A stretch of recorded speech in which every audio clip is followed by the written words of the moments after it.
नमस्कार बच्चों, कैसे हो आप सब लोग। आशा रखती हूँ कि आपने दिवाली का त्योहार बहुत ही अच्छी तरह से मनाया होगा और सावचेती भी रखी होगी।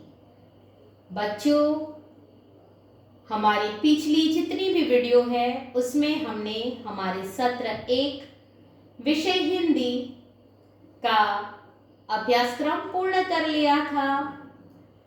आज हमारी इस वीडियो के द्वारा हम कक्षा 8 विषय हिंदी द्वितीय सत्र का अभ्यासक्रम शुरू करने जा रहे हैं।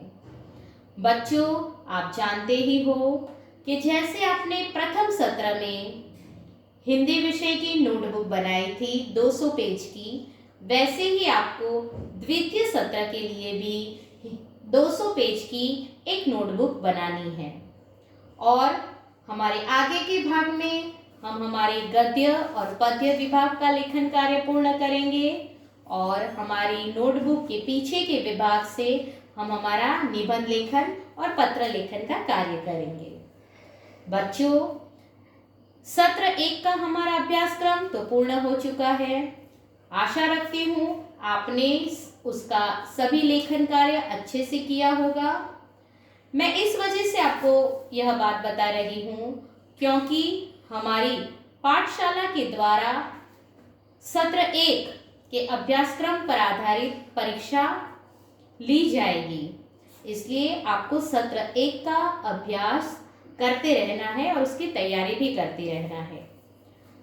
तो चलो बच्चों, आज हम हमारे इस वीडियो के द्वारा हमारे सत्र 2 यानी द्वितीय सत्र बराबर उसका अभ्यासक्रम शुरू करते हैं।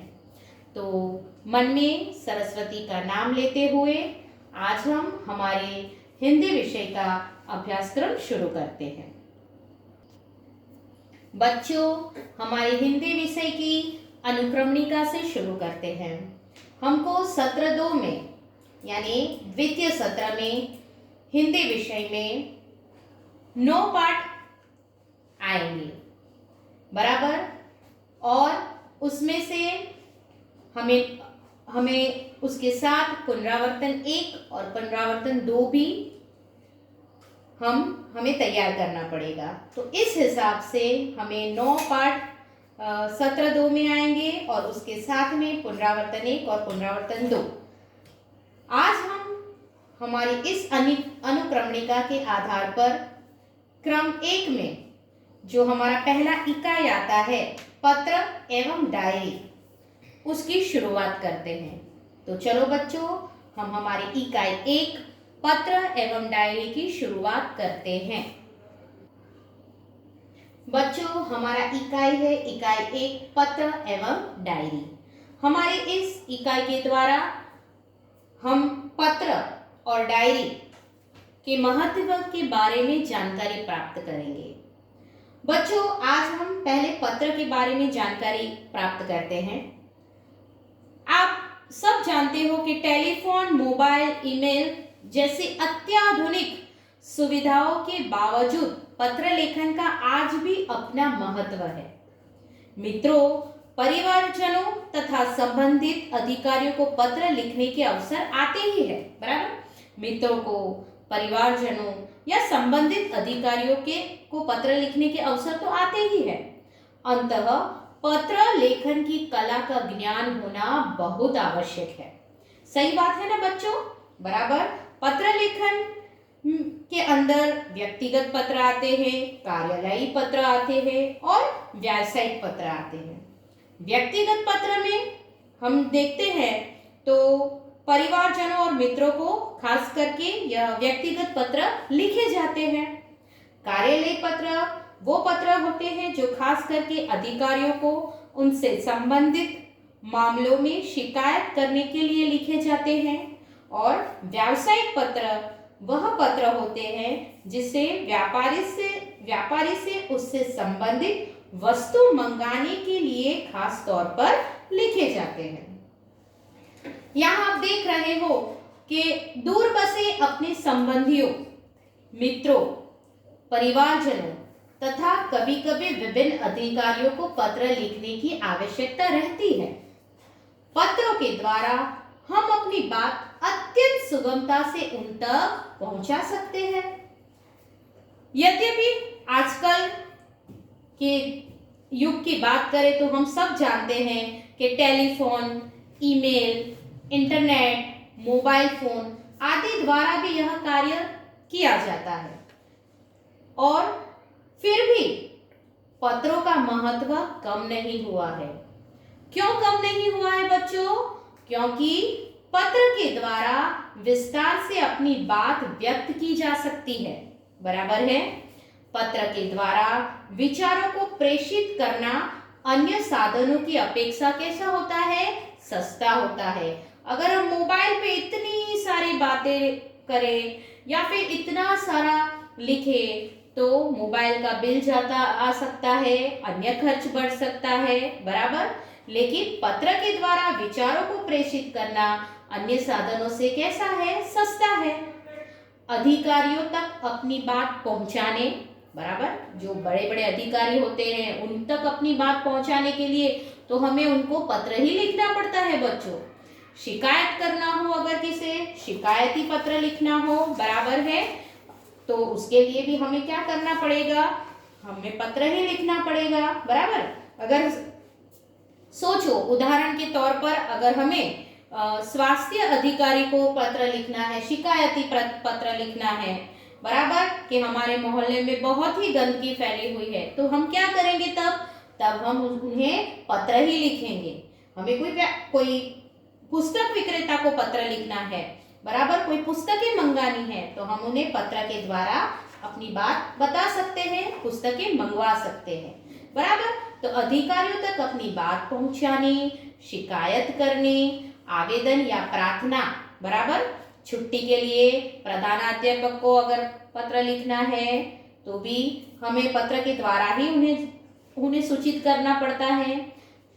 तो आवेदन या प्रार्थना आदि के लिए केवल पत्रों का ही सहारा लिया जा सकता है, अन्य साधनों का नहीं। बराबर है। अगर कार्यालय पत्र लिखना है, किसी अधिकारी को पत्र लिखना है, बराबर, या तो फिर व्यावसायिक पत्र हमें लिखना है, और अन्य शिकायत पत्र लिखना है या प्रार्थना पत्र लिखना है, तो यह सब केवल हम पत्रों के द्वारा ही कर सकते हैं, अन्य साधनों से नहीं कर सकते। तो पत्र का अपना एक विशेष महत्व है बच्चों। बराबर है। पत्र लेखन के लिए कई बातें हमें ध्यानपूर्ण रखनी पड़ती है, आप सब जानते ही हो। मैंने आपको आगे के सत्र में भी पत्र लेखन के बारे में थोड़ी जानकारी दी थी, इसलिए आप अच्छे से परिचित हो कि पत्र लेखन के लिए ध्यान देने योग्य महत्वपूर्ण बहुत सारी बातें हैं जो हमें अच्छे से याद रखनी पड़ेगी। तो हम देखते हैं कि पत्र लेखन के लिए ध्यान देने योग्य महत्वपूर्ण बातें कौन सी है।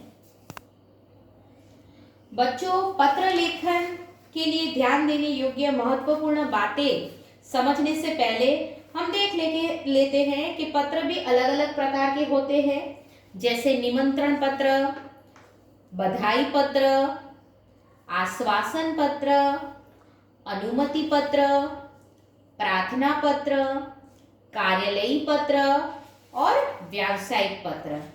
हमारे इस इकाई में हम यह सभी पत्र को विस्तृत रूप से समझेंगे और देखेंगे। पहले हम देखेंगे कि पत्र लेखन के लिए ध्यान देने योग्य महत्वपूर्ण बातें कौन सी है। तो चलो पहले हम वह समझते हैं। तो बच्चों, पत्र लेखन के लिए ध्यान देने योग्य महत्वपूर्ण बातें यहाँ हमें दी गई है, हम उसको थोड़ा समझ लेते हैं। तो पत्र में बोलचाल की सरल भाषा का प्रयोग करना चाहिए, बराबर। और दूसरी बात बताऊं तो पत्र में आवश्यक बातें ही लिखनी चाहिए। पत्र अधिक लंबा नहीं होना चाहिए। मित्र या सखी के लिए तुम सर्वनाम का तथा बड़ों के लिए आप सर्वनाम का प्रयोग करना चाहिए। पत्र में सबसे ऊपर बाईं ओर, बराबर, बाईं ओर अपना पूरा पता और तारीख लिखनी चाहिए, बराबर ध्यान रखना कि पत्र में सबसे ऊपर बाईं ओर अपना पूरा पता और दिनांक यानी तारीख लिखे। बाईं ओर पत्र जिसे लिखना हो उसको शिष्ट भाषा में संबोधन करना चाहिए। इसके बाद अभिवादन करना चाहिए। इसके बाद पत्र के क्लेवर में मुख्य विषय को अभिव्यक्त करना चाहिए और पत्र समाप्त होने पर नीचे बाईं ओर पत्र लिखने वाले का संबंध और नाम लिखना चाहिए। तो इस तरह से पत्र लेखन करते समय हमें ये सब बातें ध्यान में रखनी पड़ेगी। जिसे पत्र लिखना हो उसके लिए बाईं ओर बराबर शिष्ट भाषा में संबोधन लिखे। इसके बाद पत्र के मुख्य कलेवर में विषय वस्तु प्रस्तुत करें। पत्र के अंत में नीचे बाईं ओर पत्र लिखने वाला अपना संबंध और नाम लिखे। पत्र में मित्र या सखी या अपने से छोटों के लिए तुम सर्वनाम तथा अपनों से बड़ों के लिए आप सर्वनाम का प्रयोग करें। पत्र अधिक लंबा न हो और उसमें आवश्यक बातें ही लिखी जाए। पत्र में बोलचाल की सरल भाषा का प्रयोग करना चाहिए। बराबर है बच्चों। तो इस तरह से पत्र लिखते समय हमें यह सब बातों का ध्यान रखना पड़ता है। आगे देखते हैं बच्चों। आप देख सकते हो कि आगे हमें बताया गया है कि संबोधन, अभिवादन आदि का तरीका यानी सलीका कैसा होना चाहिए। तो पत्र का प्रकार, व्यक्तिगत पत्र में मैंने अभी आपको बताया कि पुत्र, पिता, माता, छोटा भाई, बराबर बड़ा भाई, बहन, मित्र, यह सब पत्र जो रहते हैं वह व्यक्तिगत पत्र कहलाते हैं। और उसमें हमें अभिवादन संबंधी, जैसे पिता हो तो पूजनीय, पूज्य, बराबर, माता तो पूज्या, पूजनीया, बराबर है। फिर छोटा भाई या बड़ा भाई हो तो आदरणीय भाई, मित्र हो तो प्रिय लिख सकते हैं, बराबर। इस तरह से हम अभिवादन संबंधी शब्दों का उपयोग कर सकते हैं। वैसे ही पत्र की समाप्ति पर लिखे जाने वाली शब्दावली, तो पुत्र हो तो आपका आज्ञाकारी पुत्र, बराबर, आपकी आज्ञाकारी पुत्री, माता हो तो तुम्हारी माता, बराबर है। इस तरह से हम पत्र की समाप्ति पर लिख सकते हैं। बराबर है बच्चों। शिष्य गुरु को लिखता है या गुरु शिष्य को पत्र लिखते हैं तो पूजनीय या चिरंजीवी या नाम लिख सकते हैं। आपका आज्ञाकारी शिष्य, बराबर, इस तरह से लिख सकते हैं। या फिर अगर गुरु शिष्य को पत्र लिखता है तो शुभचिंतक लिख सकते हैं। आगे देखते हैं बच्चों व्यावसायिक पत्र में। तो व्यावसायिक पत्र पुस्तक विक्रेता को या बैंक मैनेजर को, व्यापारी या दुकानदार को, बराबर, यह सब व्यावसायिक पत्र में आते हैं। और अगर उसमें हमें लिखना है उसका अभिवादन संबंधी शब्द तो महोदय या श्रीमान प्रबंधक, इस तरह से लिख सकते हैं। पत्र की समाप्ति पर हम भवदीय लिख सकते हैं, बराबर। वैसे ही आगे देखते हैं तो कार्यालय पत्र आता है। तो कार्यालय पत्र तो किसी विभाग के अधिकारी को या समाचार पत्र के संपादक को जब हम लिखते हैं तो वह कार्यालय पत्र बनता है।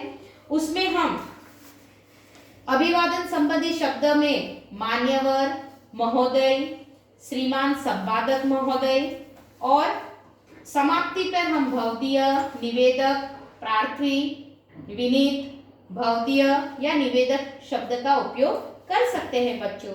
वैसे ही प्रार्थना पत्र, तो प्रार्थना पत्र प्रधानाचार्य को या किसी अधिकारी को लिखना हो तो तब उसके अभिवादन संबंधी शब्द में हम लिखेंगे, शुरुआत करेंगे जैसे श्रीमान प्रधानाचार्य महोदय या मान्यवर महोदय, और पत्र की समाप्ति पर हम विनीत, प्रार्थी, कृपाकांक्षी, आपका आज्ञाकारी शिष्य, आपकी आज्ञाकारिणी शिष्या, निवेदक, प्रार्थी, विनीत, निवेदिका, इस तरह की शब्दावली का प्रयोग कर सकते हैं।